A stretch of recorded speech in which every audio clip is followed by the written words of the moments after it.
DDN TV, votre chaîne de divertissement et d'information en temps réel.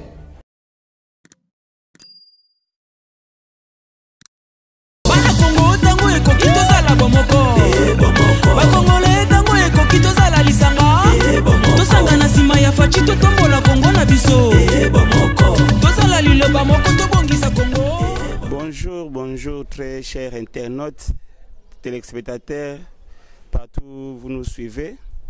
Tous allez na numéro na biso ya ebandeli. Na magazine tozo benga, on ne nous dit pas tout. On ne nous dit pas tout. Na linga ezali lokola ba epsa biso nyo sauté.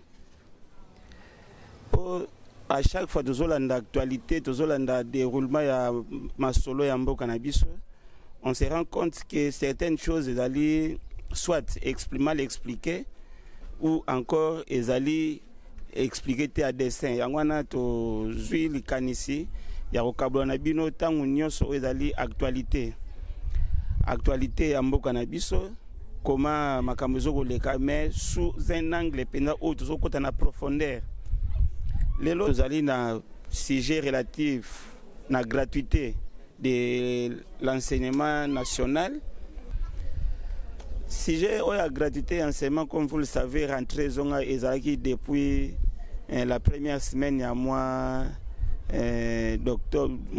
d'octobre.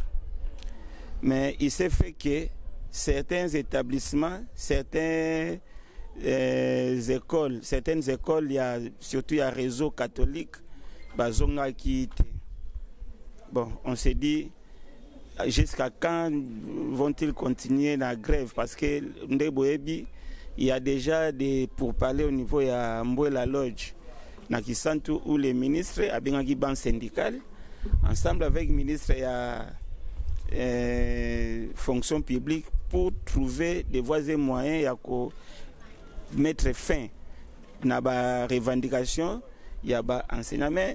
Nous nous disons pourquoi dans la revendication, on veut lier revendication à la gratuité de l'enseignement. C'est là où maintenant le problème, M. Zali. Comme vous le savez, depuis 2019, août 2019, le chef d'État a tchaki oyotobengi gratuité de l'enseignement, l'enseignement primaire. Mais d'une manière générale, oyotobenga motivation, prise en charge des parents et où met les bandas depuis 94 2018 il n'y avait que les parents au bazalaki ko supporter enseignants et n'a pas prise en charge. Qu'est-ce qu'on avait constaté? Parce que vous comprendrez qu'à chaque fois le gouvernement passé ceux qui balobi que balongola prise en charge, il y avait toujours des remous. Et on se disait qui sont les tenants et les aboutissants. Tant que en 1994, Balobi et Loko Yotobengi prise en charge parce qu'il y avait beaucoup de grèves. Année blanche, il y a 92. Après année blanche, les partenaires éducatifs, à mon avis, il faut Lucas solution pour éviter l'année blanche à répétition. Et parmi les solutions, il y a des parents qui ont la refuta ou les frais, il y a transport au départ. Il y a des frais à transport. Mais au fur et à mesure, il y a des frais de transport comme des frais d'intervention ponctuelle, c'est-à-dire motivation.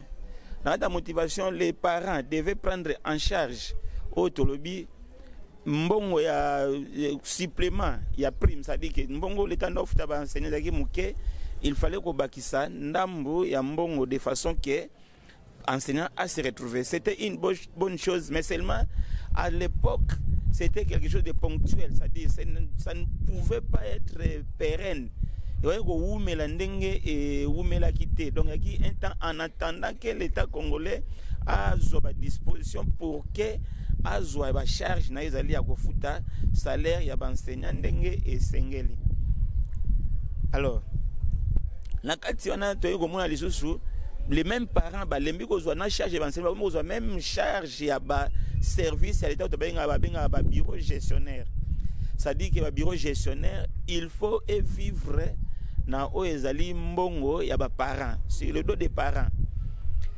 Le bureau gestionnaire, tous les services, pendant le secrétariat général, inspection générale, inspection principale, inspection pool, de Rosoir, division provinciale,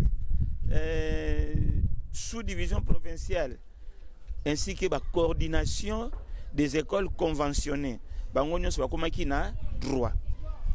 Alors, tant que bango bakomi na droit na et comme une affaire tout ba jiteuse. C'est-à-dire ba tout siko ba komi penza ko vivre au détriment et na mbongo moko ezali sans témoin, c'est-à-dire il n'y avait même pas de contrôle, surtout que c'était une initiative considérée comme étant privée. Les gens se sont mis maintenant à amasser mbongo au dos à l'État. C'était une sorte de privatisation. Ça dit bazu école bazu ba kabeli bino abike non bino bo zo bo gérer bo sa nango oyo bolingi. Ces frais-là, entre nous, les enseignants n'étaient pas bénéficiaires. Batikala vous avez un grand bénéficiaire. Outre peut-être l'école pilote, surtout l'école conventionnelle catholique, le club Elikia, protestante, le lycée Chaoumba. En gros, même dans ces écoles-là, si on se mettait à faire des petits calculs, on a pensé que 20% est salaire ou prime, parce que salaire l'État continue qu'on doit charger l'enseignant comme il fallait. Donc, ils ont dit la moins prime, oyo, ils ont suppléé déjà l'État a travaillé au foot. Mais les 80% allaient où? Voilà maintenant les nez à problème. Oyo batuba moni que non te gratuité, ils ont dit la moto. Balongo lié fromage na munoko parce que azali ko vivre chaque année lokola école ngo ya a 5 parents mbongo et ainsi de suite. Tant que comme en 2011 le gouvernement Kabila a eu ko zoa maintenant idée à gratuité. Mais avec la gratuité il faut la progressive. Alors la gratuité progressive voilà balongo la 300 francs congolais. Ça dit que pour alléger la charge des parents, on a 300 francs congolais et les parents continuent à payer les restes normalement. Les 300 francs congolais, qui 100 francs, il y a Minerval, il y a 200 francs, il y a assurance. Et c'est là, ils sont dans toutes les provinces sauf la ville de Kinshasa et la ville de Lubumbashi. Alors, qui fait en progression, mais ça n'a jamais progressé. Au contraire, les fardeaux des parents étaient encore beaucoup plus lourds, difficiles à porter, parce que frais commis en dollars, bureau gestionnaire et mati, un gestionnaire à quoi on soit par exemple, c'est vérifiable. Parce que chaque année, l'hôtel de ville mettait à la disposition de l'école, arrêter ce qu'on appelait la clé de répartition. Au moins, 1000 francs par élève pour un provède. La province éducationnelle, bon, actuellement c'est 5. Il Tchangou, Lukunga, Funamo, Ambana, Plateau. Plateau, c'est vers la. Maluku. Alors, prenons Tchangou, population à Tchangou, Nyonswana, population en âge de scolarisation ou scolarisée, parce qu'il y a prenons toute cette population maintenant, multipliée par 1000 francs au Mutumoko Azokozwa et il n'est justifié à personne.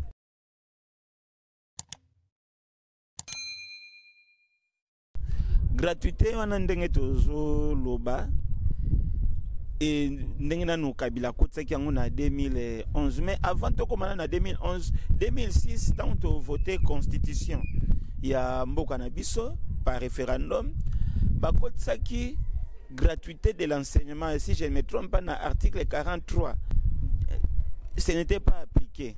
Natango déjà bien que la gratuité était inscrite dans la Constitution, mais jamais batikala ko appliqué yango.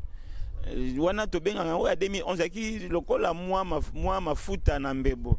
Parce que 300 francs, kolongola 300 francs, mais entre-temps, les restes des frais et mati, ça ne pouvait pas couper ça soulagement na ba parents. Alors, en 2018, tant le président Félix Antoine Tshisekedi Tshilombo a l'équipe, a tali que disposition où parmi la souffrance ya bateau, ils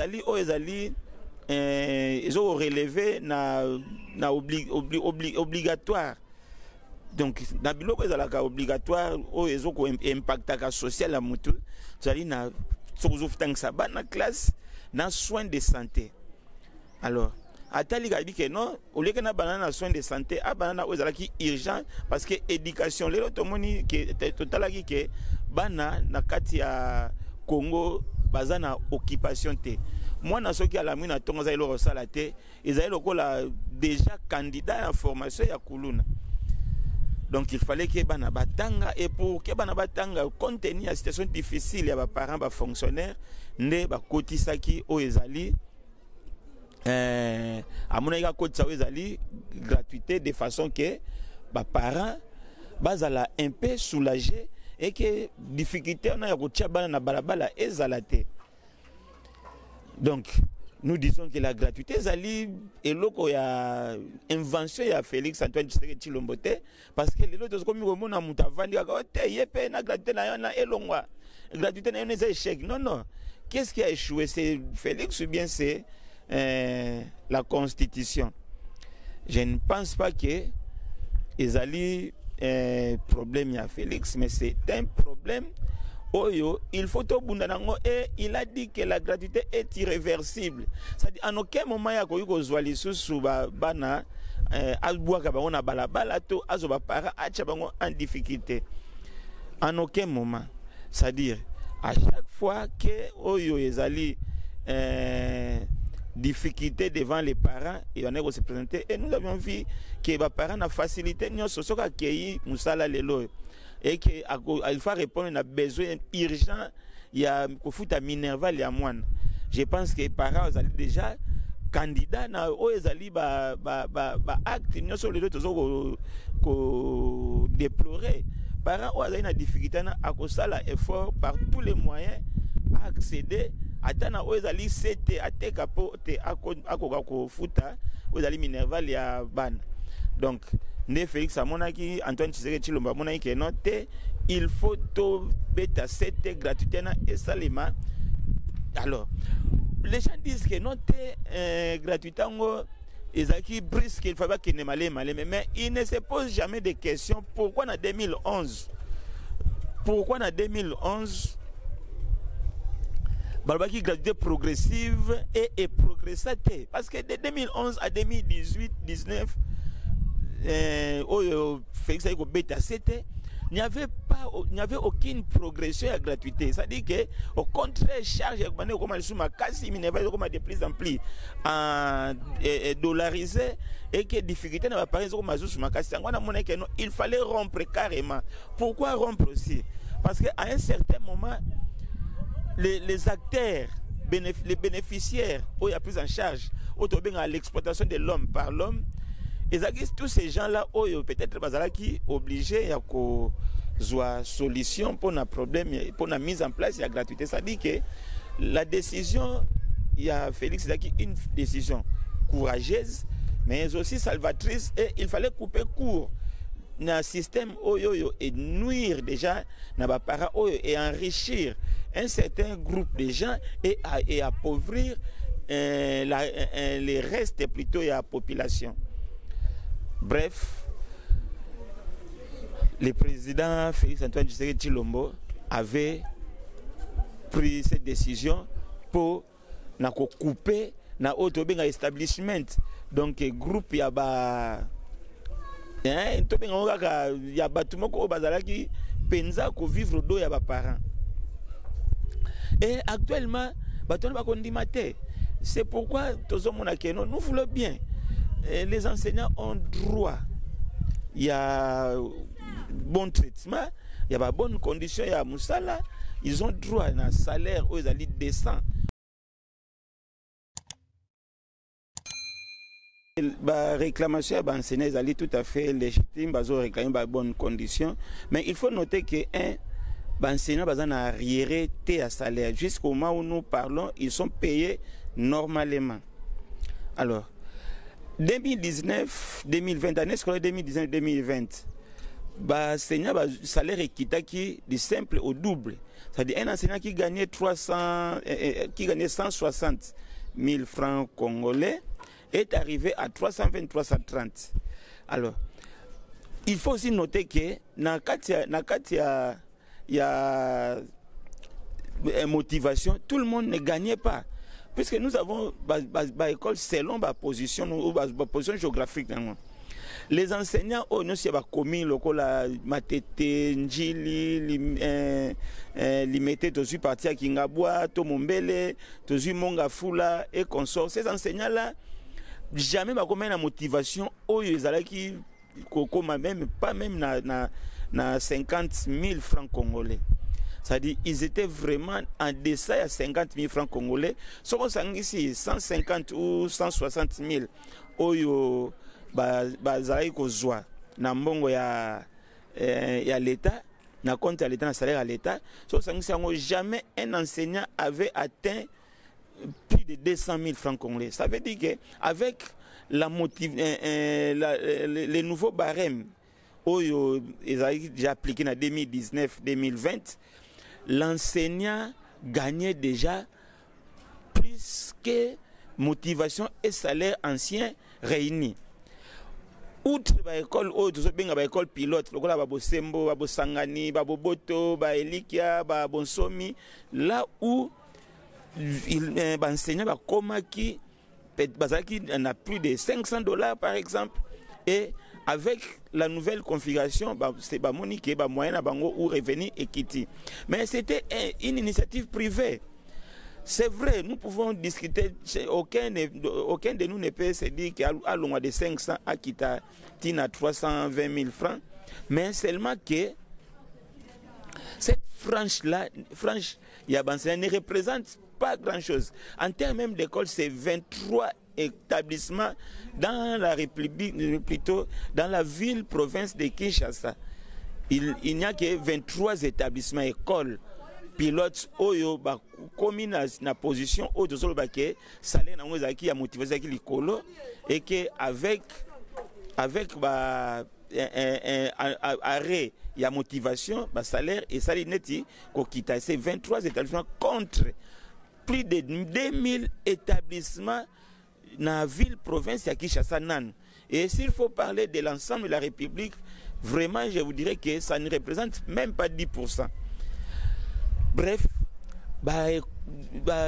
enseignants se retrouver par rapport à la gratuité. Mbongo et Mati, mais ils sont quelque peu aussi entraînés par les autres là où bazali comme on a que bazali avec l'arrêt à motivation, l'arrêt à prise en charge, se retrouver dans mbongo où bazali en dessin ya obane ko gagner, et ce sont ceux-là qui exercent peut-être une certaine influence. Maintenant, face à tout ce que nous venons de soulever, d'énumérer, qu'est-ce qui est important? Tout le monde dit que c'est vrai, un petit groupe, mais la plupart, et surtout au moment où nous parlons, ce n'est pas tous les parents qui scolarisent leurs enfants à l'école. Aujourd'hui, si nous voulons combattre la gratuité, si nous voulons dire que la gratuité a échoué selon certains dires, mais ces parents-là,